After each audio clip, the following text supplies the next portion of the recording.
me. My name is Steve Schwartz. I run the LSAT blog. I also host the LSAT Unplugged YouTube channel and podcast. And I'm joined by law professor John Durbach. John, how you doing? Good. How are you? I'm good, thanks. As good as one can be, just given the circumstances, trying to make the best of quarantine life. I'm here in New York City, so we're really facing the brunt of it right now, apparently, from what I read in the news and what I see on the streets. Where are you located? I know you're at Widener Law, right? Yeah, I'm at Widener Law, Commonwealth, and I'm in Harrisburg, Pennsylvania. So I'm in what people here call South Central Pennsylvania, which is about 3 hours from New York City, about 2 hours from Philadelphia. So I'd imagine that things are fairly quiet there with regard to coronavirus, but you still have moved to distance learning, you mentioned. When we moved to distance learning, we've shut down all classes. The building, pretty much the school is closed. I have a daughter who lives in New York City, and she's the situation that she's facing is a little more stringent than what we have here, but it's still pretty stringent here. Yeah, I would imagine everyone's taking this very seriously.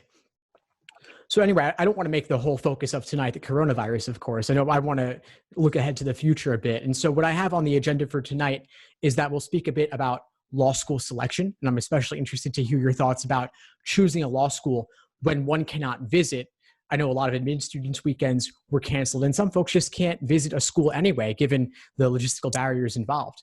Then we could talk a bit about your experience with distance learning, online learning over the past week and what students might expect going forward, whether they're doing a hybrid program or whether schools are even offering on-campus classes in the fall. Then we could talk a bit about law school prep, which will be the primary focus for tonight, I'd imagine, given that you've written a couple of books on legal writing and experience for law students. And then I'll give a brief update at the very end of tonight about how the coronavirus is affecting LSAT and law school admissions this cycle and what students could expect going forward.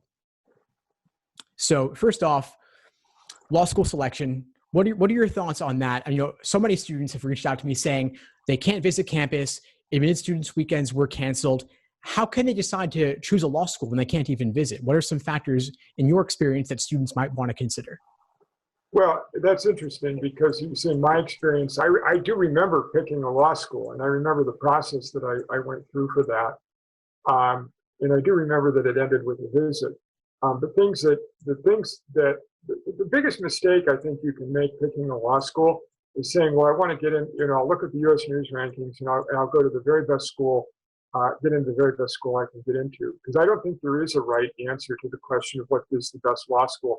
And the numerical rankings provide a lot of information, but the information they don't provide is what is best for you in particular. And so things that you might look for in choosing a law school are, do you want to go to law school in the same state where you live now? Do you want to go to law school near where you live? What kind of law do you want to practice? How much does it really matter to you to be in a particular community? And so if there's a law school in a particular place, the law school is going to have tremendous outreach in that particular place. And if that's where you want to be, that might be something you want to think about. What kind of law do you want to practice? I wanted to do environmental law. I was really bound and determined to do environmental law one way or the other. So I looked real hard at schools that had a substantial environmental law reputation. Now I direct the Environmental Law and Sustainability Center at Widener Commonwealth, and it's the same kind of thing. It's for people that are really interested in that. We have things we can offer that a lot of schools that don't do that can't offer. And there are other schools that have different forms of expertise. If you want to do admiralty law, if you care about ships and so forth, then you probably want to go to a law school where they actually teach admiralty law, because not everybody teaches admiralty law. Beyond that, what about the setting of the law school? Do you want to be in a big city? Do you want to be in a more rural area? Do you want to be in a large law school? Do you want to be in a small law school? Those are personal questions. And how does the law school present itself? When you go onto the website, and this is going to be especially important, I think, Steve, as you indicated, at a time when it's harder to visit the law school, is what values does the law school sort of present? Are there particular, what appeals to you about that? Because at day's end, again, all of this is on some level, it's about your future and all the rest of that, but you're not going to be happy unless the place where you go lines up to some degree with the kind of place you want to be, with the sort of place you want to be, and with sort of the values and mission and orientation that really matters to you. So I would, that's kind of a long answer to a short question. No, I appreciate all the different considerations that you brought up. And I guess one question I have is regarding the school's culture or fit, the setting. Can you really speak to that? Because it's hard to get a sense of that from looking at a school's website, given that, of course, they want to present it in the best possible light. It's hard to know how that really lives up to the experience of actually being at the school. Yeah, that's if you can't visit the place, that's harder. That's just flat out harder. I found the visit really helpful to me when I was in law school. It gave me a kind of a sense of the place and the people there. How do you replicate that? Ways you might be able to replicate that would be calling the admissions office and seeing the particular individuals that you can talk to.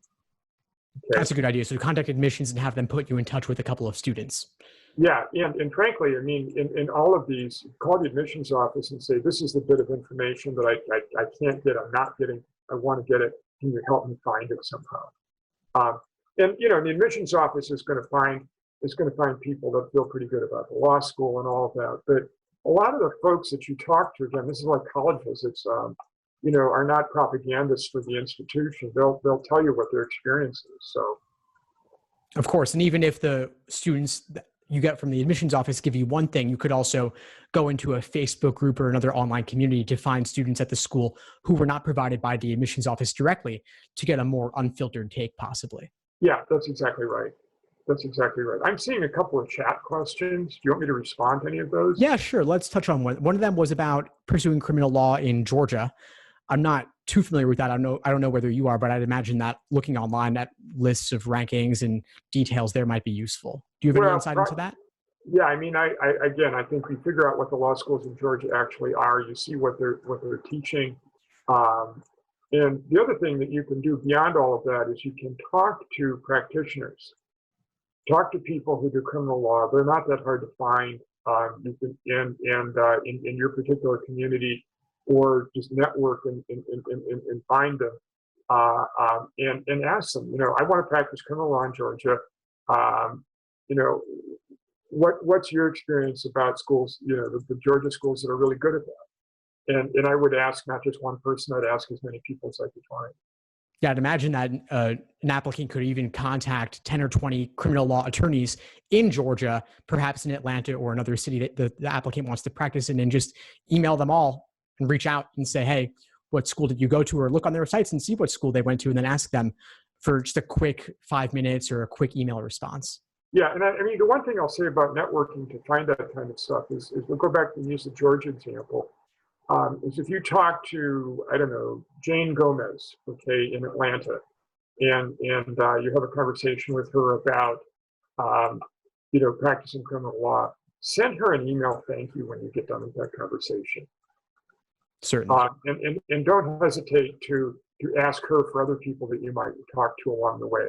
Because if you want to practice criminal law in Georgia, you're introducing yourself to the bar at that point, and you may as well take advantage of that. And people remember thank yous partly because they don't get as many of them as they probably should. Yeah, no sense in ghosting them, especially if you might want to maintain that relationship for the future. Plus, it's just a nice thing to do. They took time for you, take the time to send a thank you. Now, this next one was about practicing big law or corporate law. Does one need to go to the top 14 ranked law schools in order to practice big law? No. Well, I mean, we have, we're not one of those top ranked law schools. I'll be very frank about that. On the other hand, in all the big firms in Harrisburg, we send people to. And the big firms in Harrisburg are K&L Gates, Pepper Hamilton, a lot of firms that have a national base. And so, no, you don't need to go to a ranked law school to do corporate law for a big firm. You don't have to do that. And this comes back to, I think, what you mentioned earlier about networking, that networking could actually be more impactful in getting one of those jobs than simply the name of the school on the resume. Well, yeah, networking, and frankly, if you do well at any law school, that gets everybody's attention. Maintaining Uh, a GPA, in other words, yeah. I being mean, top of the class. the hard, cold reality, and this we'll come back to this with the exam book, but the hard, cold reality is that the opportunities you have are to some degree in proportion to how well you do in your grades. And smart employers will look at people who do well at any school and say, well, look, this may not be a top ranked law school, but so and so did really well there, and we ought to take a look at it. And that happens all the time. Certainly. Oh, thanks for sharing your thoughts on that. So many questions here. We'll try to run through as many as we can. Let's see. So I'd imagine the same for criminal law as well. It's not only the ranking of the school, it's also the networking, as we said before. Well, yeah, and the one extra thing I would say about that is where you spend your summers has some impact. I mean, for example, if I'm hiring somebody to do criminal law in a DA's office or public defender's office, or in some private practice where we do a lot of criminal law, if you intern for me and I like you, that helps. If you work for me over the summer, you work for me part-time during the school year, that helps. And that's another aspect of networking. Oh yeah, certainly. They're having real deep connection with the person makes a big difference, of course. Exactly. Now, what about going to law school out of state? So outside of the region specifically where one wants to practice? Strengths and weaknesses to that. The strength is you leave your state to go to a major law school. The major law school is always on your resume. It's a big deal. The weakness is that people don't know you as well, and it's hard to come back to a place where people don't know you as well and haven't seen you for the last several years. Now, if you go back to where you came from, and you get your internships there and that sort of thing, and maintain connections, then it's a different story. Yeah, thanks. There's certainly more to be said, but that's the short answer. All right, so I think we've hit on this one pretty well. As far as networking, once again, I think someone's asking about networking in general. I would just say reach out, make those connections through LinkedIn, through email. Any other thoughts on that? Well, yes, and I would say in sort of in contrast to the way a lot of students do it, which is all too often what I get from students is, well, I went to the coffee center over the weekend and I made 100, I wrote 100 letters to 100 people, and sometimes that works and sometimes that doesn't. The problem is, and I've been in this place, and I've had this experience as an employer, is you get resumes from different law schools and you don't know what the GPA means. You don't know what the claims that this person makes in the resume. You have no idea necessarily how to evaluate all that stuff. And so the value of networking is that when you talk to people, they actually know who you are. And so introducing yourself to people, getting them to know who you are and all that sort of thing means that when your resume comes in, it's not just another resume in the pile with certain accolades and attributes and so forth in it that kind of look impressive, but who knows how to evaluate them. But it's like, here, okay, I know this person. And so it makes the story a little different. And sometimes that helps. Yeah, those personal connections matter a lot. Now, I'm going to save the admissions questions for towards the end, just so we can stay with the agenda for now. So I want to thank you for touching on the different factors in choosing a law school. I want to ask you now more directly about your experience with online learning over the past week or so, as the entire country has gotten used to using Zoom, and I'm sure their stock price is doing quite well if they're a public company. So what's that experience been like? How has it differed from the in-person traditional experience, just to start there? Well, I should say right away that my experience is going to be a little different than certain other people's experience, because I've got small classes this semester. And by small, I mean they're both under 20. And so I've got classes where it's easy to call on everybody. I can see everybody's face on a screen, and where it's pretty conversational, and that's really what I'm looking for. I mean, to sort of back up a step or two, a lot of what goes on in many classrooms, including mine, is we're trying to have a conversation. Um, and if what you're used to is the teacher lectures, and you take notes, and your job is simply to take good notes, and to remember what the teacher said, that's not what goes on in an awful lot of law school classrooms. There's a lot of back and forth, and the conversation is what makes it fun, what makes it interesting, and frankly, it's how it adds value. The challenge you have, I think, if all you do is lecture, is in terms of adding value, is if you could simply hear it without even being there, if you could have it recorded or read it, and you get the same thing out of it, then being in the classroom really doesn't amount to very much. It's not something that adds very much value. So I like the back and forth a lot, and my skepticism going into online learning is how good is the back and forth going to be? How good is the conversation going to be? And so far, I'd say it's better than I thought it was going to be. That's not exactly an endorsement, but it's better than I thought it was going to be.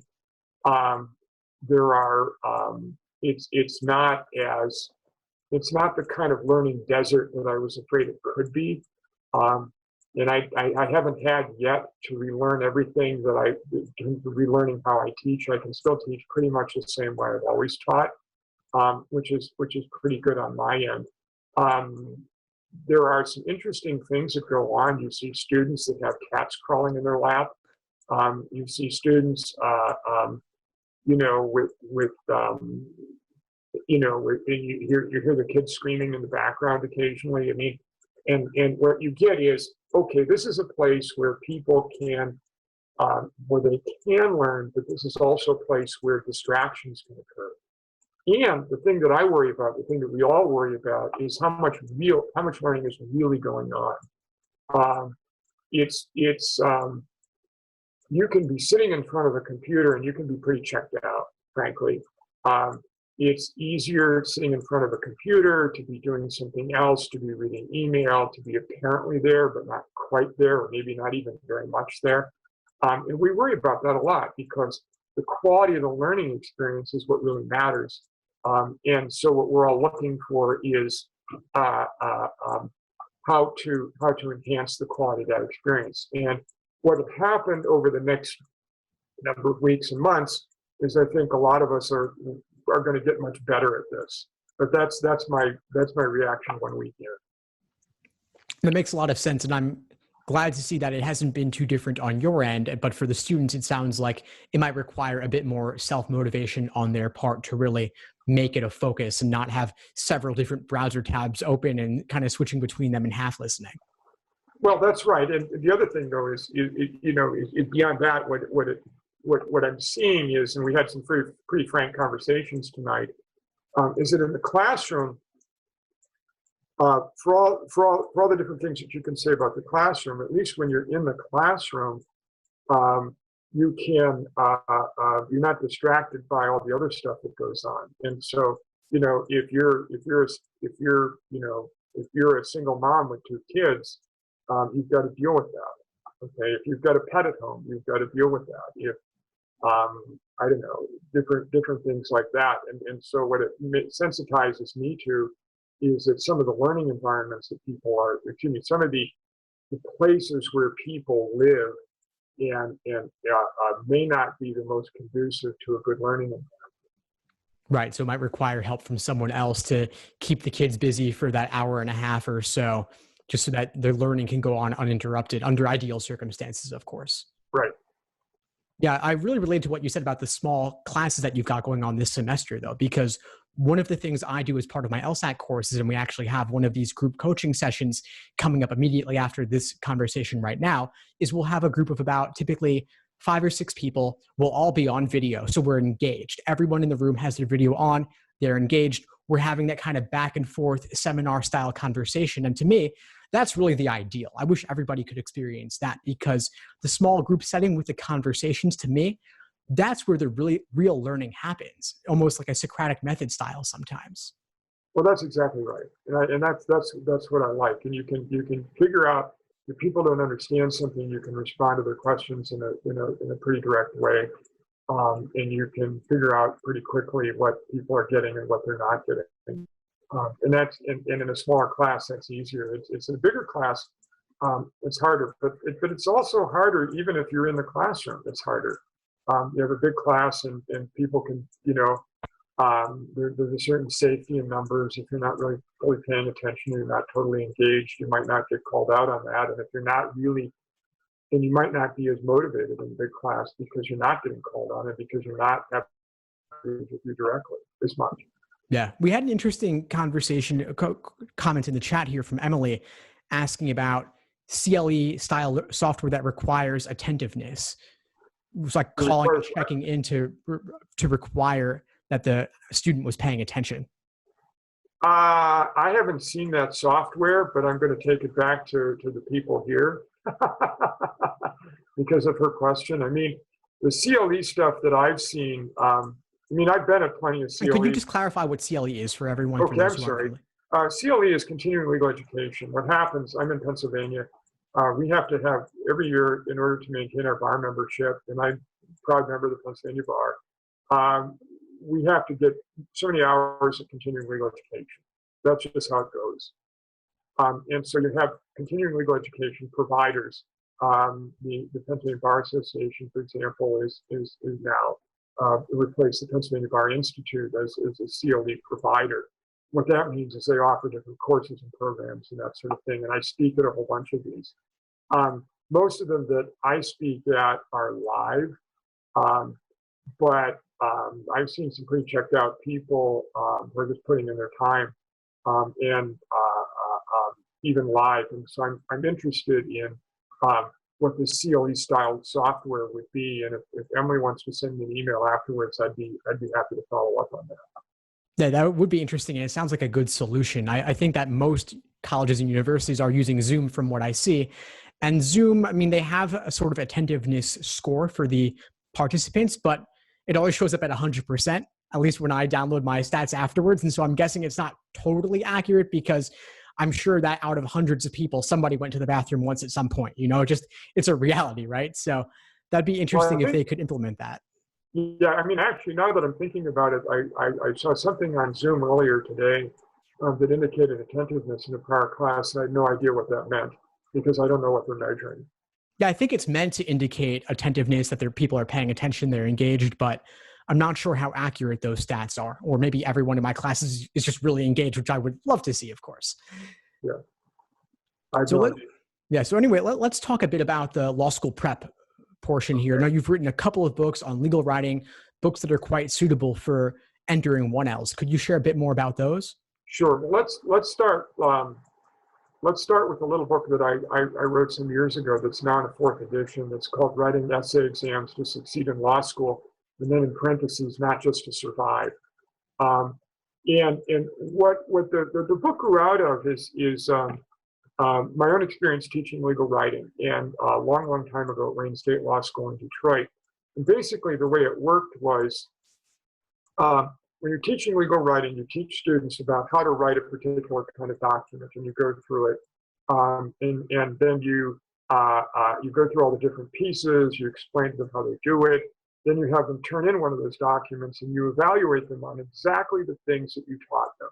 So there's a one-to-one relationship between what you taught, and what the students are being evaluated on. And when I started teaching property in law school, after working a fairly long time for the state of Pennsylvania, what I saw was that you can teach the rules in property, you can teach adverse possession and gifts and real estate transactions and all the rest of that.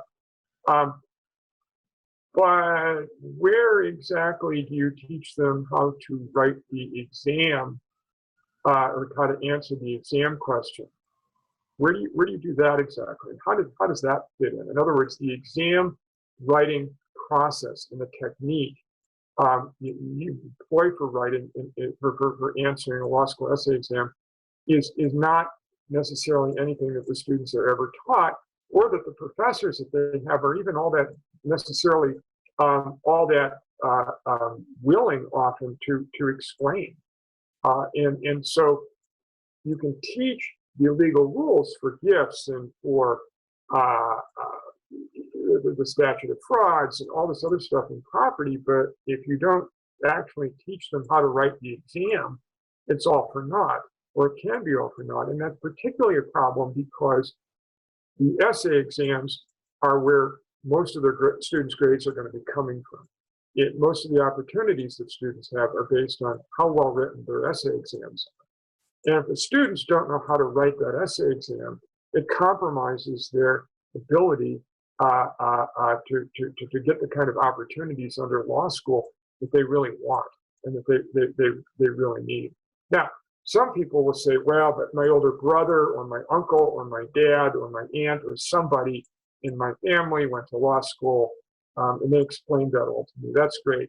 But for people who are first generation law school, first generation college maybe, who don't have those kind of connections in their family, if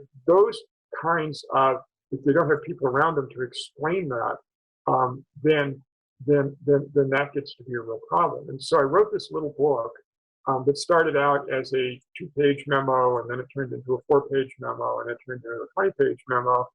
And then after a while, people started stopping by my office and saying, hey, I passed the bar exam because of this, or I'm getting good grades at this place because of what you wrote. And I thought, well, that's really interesting because, you know, over the course of a life, you do a lot of different things, and some of them work and some of them don't. And I'm a career environmental guy. Okay, pretty much what I do is environmental law. I'm real interested in climate change and sustainability. That's why I direct the Environmental Law and Sustainability Center here. But when you see that what you're doing is something that students respond to, it's hard to just walk away from that and say, oh, okay, well, all right.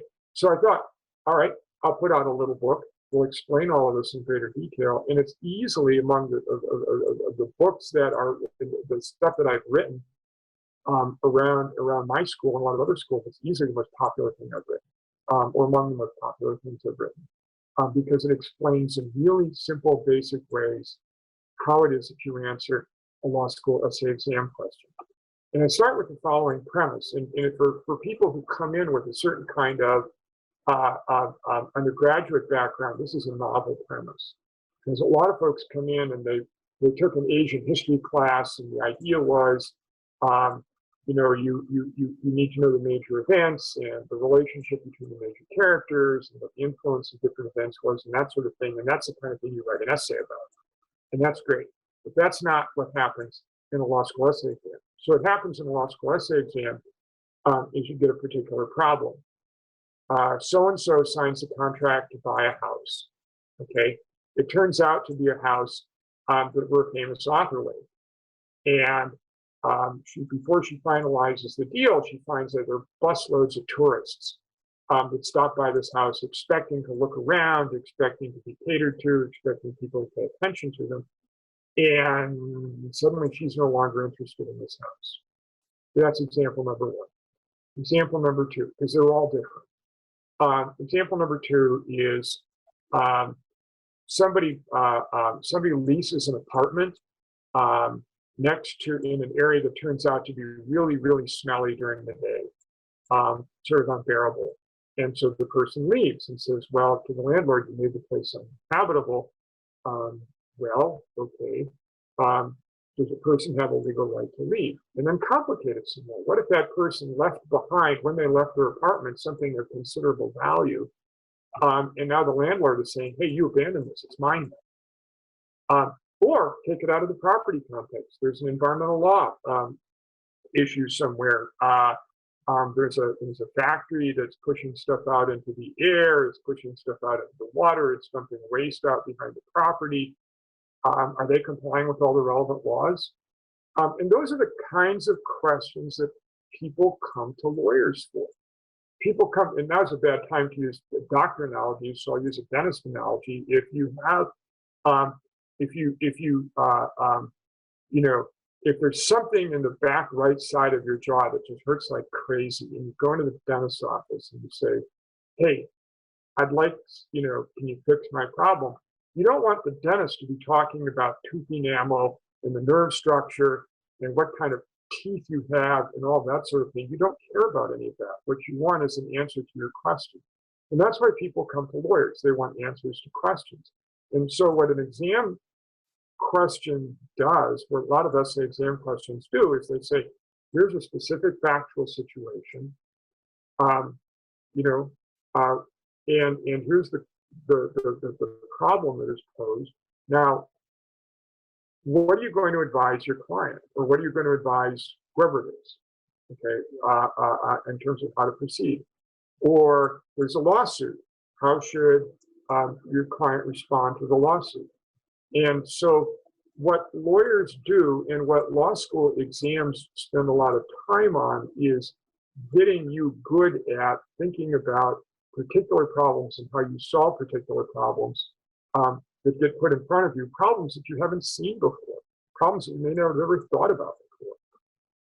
And in this little book, 100 pages long, it's a short read, lots and lots of examples, is intended to give prospective law students, actual law students, people preparing even for the bar exam, some idea of how to about how to answer those questions. Thank you for that wonderful breakdown there, really summarizing it. Love the different examples. I'm wondering though, could you maybe walk us through one of those examples you mentioned, the haunted house or the smelly house or something of that nature? And what exactly would someone want to be doing in that essay to lay it out? I know you have it all in the book. It's only 100 pages, definitely worth getting, but could you break it down for us maybe, or at least explain IRAC and how it might apply to one of those? Sure. Well, okay. So there's, let's go back to the first example, the house with all the tourists are stopping by. There's a set of rules for when you can get out of a contract. All right. And basically what those rules involve are, did you know in advance that this was an issue? Did the seller know? Did the seller fail to disclose it? Did the seller conceal it? How bad is this defect anyway? Is this like is this like a leaky roof, or where the foundation is cracked and there's water running in the house all the time, where it's going to cost a lot of money to fix this? Or is this something more subjective? I mean, all these people stopping by the house, they don't have a right to go in. They never have a legal right to go in. And you could just say, no, I'm not going to do this anymore. Well, so is that a big enough defect to let you get out of the contract to buy the house? And so what happens is there's a list of those rules that we explain in class. The nature of the defect, what the seller knew and didn't know, what the buyer knew and didn't know, and that sort of thing. And what you do is you go through each of those rules one at a time. So you need to know, in order to make sense out of that, you need to know the big rule, which is failure to disclose a material defect, and then flag the right rule. And then what you need to be able to do is apply each of the elements of that rule one at a time to the problem that's that issue. And is it IRAC? Yeah, every single element you go through, it's issue, rule, application, conclusion. And some of the elements are going to be easy, and some of them are because there aren't that many facts, or because there's not going to be much controversy about it. And some of them are complicated, and they take longer, and they're more interesting facts, and that's where most of the points are. The thing that I could walk through IRAC in greater detail, but the thing that you want to pay attention to here is when you're working and practicing for an exam, and I do mean practicing, not just studying, but actually practicing writing out exam answers, is where are you going to get points? All right. Pretty much what law teachers do, is they all have some kind of a point system, pretty much. there are a few, I think, out there who are able to sort of look at an exam and say that's a B plus. I'm not one of them, and most of us aren't. Partly because there are very few exams that are pure B plus. You get people that write something, they'll say something and it's really, really good, and then the next thing they'll say doesn't make any sense at all, and then the next thing is kind of average. And if you are operating on a point system, you can weigh it all out a lot easier. And so one of the things that I really encourage people to do is make sure that they get the law right. Because if you don't get the law right, if you're not writing about the law, the right legal rule, and the right legal element, a lot of us aren't going to give you any credit at all. And then once you're picking on a particular legal rule, or you're writing about a particular rule, how completely are you writing? If there's 3 relevant facts, are you just stating one, or are you stating all 3?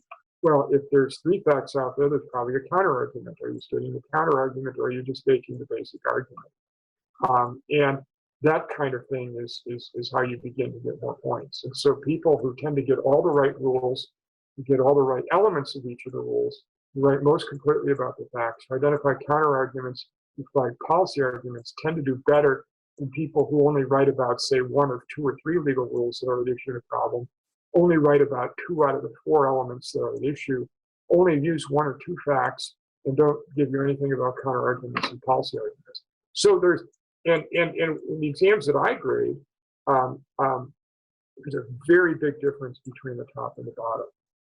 And when you get done scoring, grading isn't even that hard most of the time.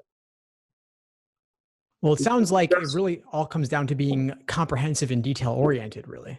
Yeah, it also comes down to having a plan. And so, for example, you read the question, and then you say, well, you make a short list of the legal rules that are at issue. All right, and so I'll just, it's in the example that I gave, it's a 1-issue problem. It's failure to disclose a material defect. I'll just say that's the legal rule. Okay, so you write that down. Now, writing that down is a big deal, because if you think that the real issue in the problem is the statute of frauds, and you write about the statute of frauds, you're not going to get any points for that. If you say the real issue is, well, was there some violation of the deed? Well, there's no violation of the deed at this point, because all we have is a real estate contract and we haven't gotten a closing. So knowing what the right legal rule is matters a great deal. And so, yes, being detail-oriented is important, but you also have to understand the big picture. What particular sorts of fact situations does this particular rule apply to? And you have to be able to recognize those fact situations when you see them. And the challenge in a law school setting is that day after day, week after week, the distinctions between a lot of the stuff can get kind of blurry. And so making sure that day by day, week by week, you understand the particular kinds of facts that a particular legal rule applies to is really, really important. And that's why the cases are so important that you read in law school, because they give you an idea of what the facts that are relevant to that particular legal rule actually fit, where the kinds of fact situations that legal rule fits.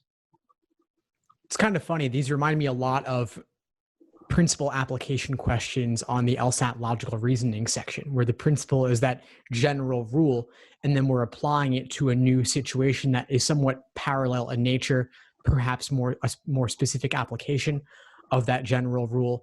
And so following all the directions it goes in to see how specific you can make it apply to see whether it does or not. Well, that's exactly right. And I'll give you an example of that. In the cases that I teach on the issue of material defect involve 2 kinds of problems. One is a leaky roof that the seller failed to disclose, and the other is a haunted house where the seller had made a really big deal out of this house being haunted, had really worked hard to publicize that. And then somebody came in from out of town and bought the house, and then found out that they bought the haunted house. And so those are the 2 cases that you work from. And then so what happens is the problem in the exam book is this young woman who buys a property that is that was occupied by a former author, a famous author, and you've got all these tourists that want to stop by, and so you're saying, well, okay, leaky roof, haunted house, tourists. How do the first two things relate to the third thing? And that's where you've got to be able. You have to be able to think about the analogies between the first two, and as well as the distinctions. Right. So you're looking at what ways are they similar and what ways are they different? To what extent does the rule about the former apply to the latter? Exactly. Yeah. And it may not be unambiguous, right? It could be kind of murky at times. Well, and frankly, the murky part of it is where the fun is, and where because there's most law school exam questions do not have an obvious right answer, and so, well, you could go this way or you could go that way, and I don't really care how you come out. I tell students that over and over again. I truly don't care how you come out on any issue where there might be any doubt at all about the outcome. What I'm looking for is the quality of your analysis. I'm looking for the facts that you use. I'm looking for how you use them, and I'm looking for the clarity of your reasoning. And you could have, and I've seen this, where out of a certain class you have a certain number of A's, and on any given essay, the A answers come out in all kinds of different ways. And the same, actually, so much of this applies also to the LSAT writing sample, where applicants are given a choice between two options and some criteria to consider and to make a choice. But the choices are equally weighted, such that the applicant could not choose wrong whether they choose option A or option B. And it's not about which one you choose, it's about the method of reasoning you use and how reasonable you are, not saying option A is amazing, option B is terrible, only a total fool would pick option B. In reality, there's pros and cons, and it's really just about simply which characteristics you choose to weigh more heavily. Well, yeah, and there's a lot of that, and that also goes into practical lawyering. I mean, the hardcore reality is, if you come into my office and you say, well, look, I just got busted for speeding and reckless driving on the turnpike and on Pennsylvania Turnpike, and here's the deal: it was a dark and rainy night, and I was going 90 miles an hour with a bottle of bourbon in my hand, and I flipped the car and went over, and the passenger in my car got hurt. Help me. Well, that kind of person is hard to help. Okay, yeah. And you don't really need a lawyer to know that kind of person is in a heap of trouble. But if you have, by contrast, somebody who is driving too fast because he was trying to get his wife to the hospital in time to have a baby, you might think about the problem differently. And in a lot of law school essay questions, there are arguments that can be made on both sides, and you try to have some ability to look at and respond to different sides. Thanks for pointing out that difference. I think that's an important one to help give this some real world relatability. We actually got a question from the audience about legal writing and how legal writing in law school, might it differ from legal writing in the workplace in a real world setting? To what extent might it differ, if at all? Well, what we try to do in legal writing is actually imitate what goes on in the real world. So a lot of time, I mean, the standard piece of legal writing is a legal memo assessing the client's particular condition, the particular situation in light of the relevant law, and sort of analyzing that. Now, and that's been sort of the standard piece of legal writing for a long time. Another standard piece of legal writing for a long time is a brief, either an appellate brief or a trial court brief. And again, what you're looking at is something that is pretty much like what you're going to see in the real world. And in fact, what we get here, because we've got quite a good legal writing program, is students going out and into practice, and the lawyers, that they're working for, and say, look, the students from your school are really good at writing. They do exactly what we need them to do. And so I would say that legal writing is an awful lot like law practice. Now, is the lawyer you work for going to say exactly the same things about a particular piece of legal writing that your legal writing teacher did? Maybe not, but not in every respect at least. But by and large, what legal writing is about is creating documents that would be recognizable in the workplace. And in fact, pretty much all of our students use some kind of sample from a legal writing class when they go to look for jobs. That's good to hear. At least that it has a practical application afterwards. Well, and beyond that, I mean, I would argue that the exam writing experience is also very similar to the practice of law. And I'll give you sort of examples of that, because one is over and over and over again in the practice of law, you have senior lawyer comes in and says, I need an answer to this question by tomorrow morning. All right, which is a little bit like exam writing. So you're under pressure. There's a time deadline. Okay, there's a problem you haven't seen before, and you have to figure it out. And then beyond that, this sort of element by element explanation of the law is something that you do all the time in the practice of law.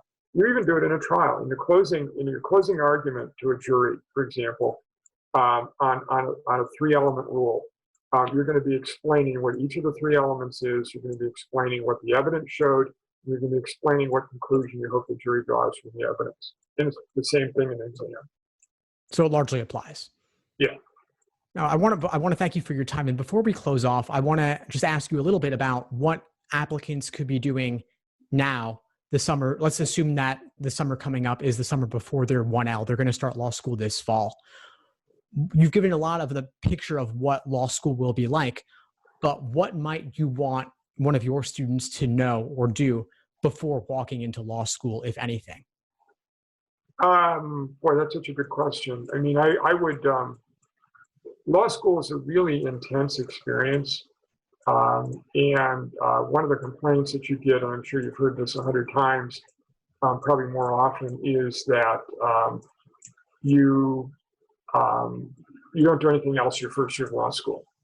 And so if there's something else you really want to do this summer, do it. I don't know what ability you're going to have to do that. These are not normal times. Things that you can do that get you more ready for law school include the following. I think the exam book or something like that, or some book that would give you some idea of what the 1L experience is like, is probably a good thing to do.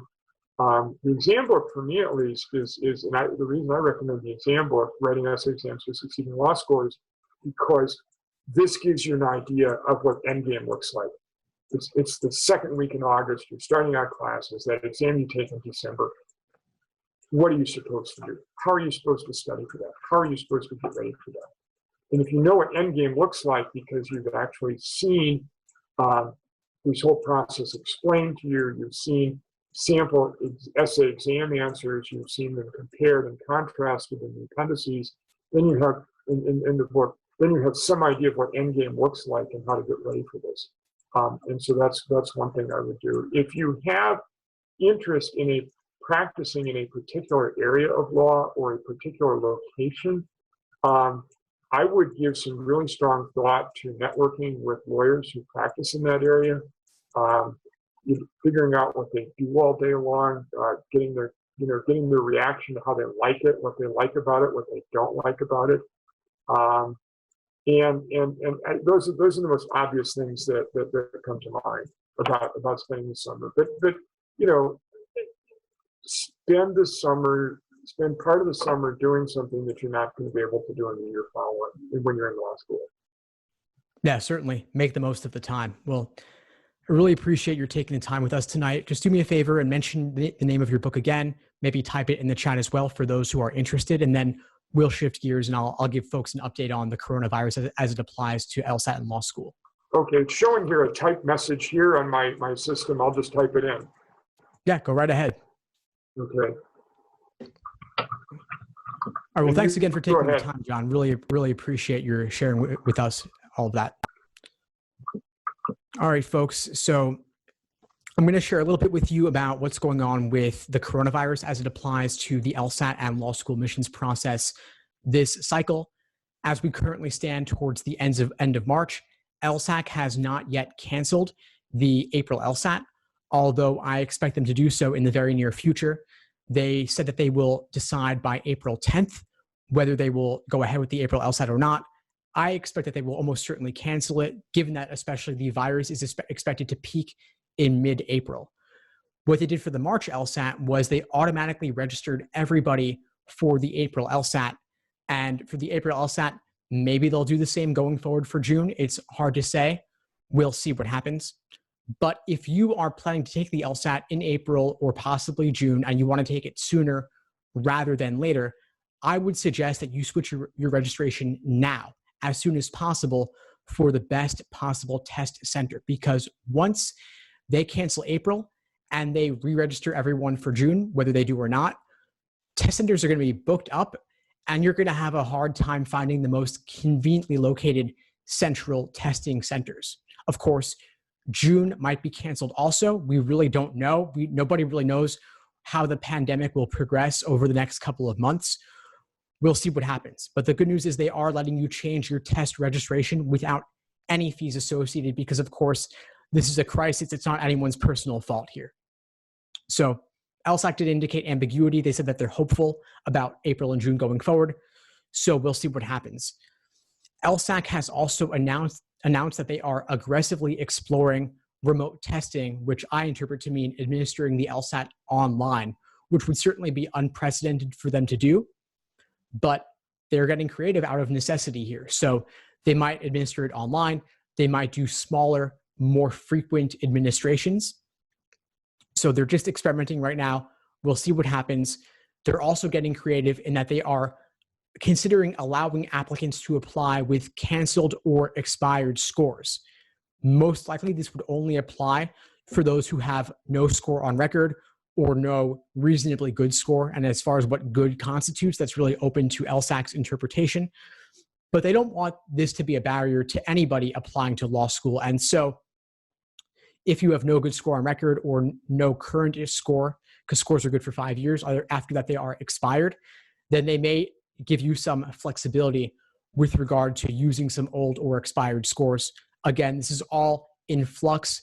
Nothing is certain. We'll see what happens. And for this group that doesn't have any valid scores, they might do that pilot testing for the online administrations or the smaller, more frequent administrations to see how that works out. Is LSAC able to do tons of small administrations around the country or around the world? Are they able to administer it online without cheating and without tech issues? Lots of unknowns. Nobody really knows what's going to happen, but LSAC does not want this to be a big issue for applicants or for law schools for this cycle or for next cycle. So they're really pulling out all the stops, and I think they're doing everything they can. They're also, on that front, they are working with law schools to extend deadlines for this cycle because they know that many people were counting on taking the March LSAT or the April LSAT and even the June LSAT for this cycle that's finishing up now. And law schools are going to be hurting for applicants relative to how they would otherwise be doing. And of course, applicants are also hurting for applying with another LSAT score. So LSAC is working with those schools. They're doing everything they can, but law school deadlines vary from school to school. So if you're wondering, are schools extending deadlines? Some will, some won't. I think more and more will with time, especially once the April LSAT is canceled, which again, I think it will be, although it hasn't been yet. And so if you want to know, contact each school and ask for details. Lots of unknowns here. Again, no one really knows how the coronavirus will progress. LSAC is kind of following along with the rest of us, and they're not making any specific promises. But in the meantime, stay safe, stay home, and hopefully this thing will pass sooner rather than later. And if you are quarantined, if you are at home, then really try to make the most of this time. Work on your LSAT, work on your applications. Try not to follow the news too obsessively. I know it's really tough. I'm checking the news multiple times a day, especially being in New York City, which is the epicenter right now. But try to limit it. You don't need daily, you don't need hourly updates on this. The world's not going to end within the next hour. Maybe limit it to once in the morning, once in the evening, or once every 4 hours. But have some constraint on yourself that you set out in advance so that you're able to be productive in the meantime and focus on whatever your goals are in the moment. So try to say, I'm going to study for the LSAT for 3 hours, or I'll do one practice test. Then and only then will I look at the news. And also try to get support from friends and family, whoever you are quarantined with, to give you the space and give you the time to study. I know it's really tough to study with all the distractions of not only the news and social media and email, but also the people you're quarantined with at the moment. If you are in fact quarantined, you're staying home, which really I think you should be. Get buy-in from them, have them support you, and make agreements with them that you'll leave them alone for X period of time. They'll leave you alone for Y period of time so that you can get something done. Anyway, that's it for now. I'll keep in touch with you as I find out more as this thing progresses. In the meantime, everyone, again, stay safe, stay home, and I'll be in touch. All the best, everyone, and thanks once again for joining and for your great questions. Good night, everybody. Thanks for tuning into the show. Please subscribe if you haven't done so already to be notified of new episodes as I release them, and feel free to reach out if you need anything at all as you move forward with your prep. I'm happy to help however I can. In the meantime, I'll wish you all the best and take care.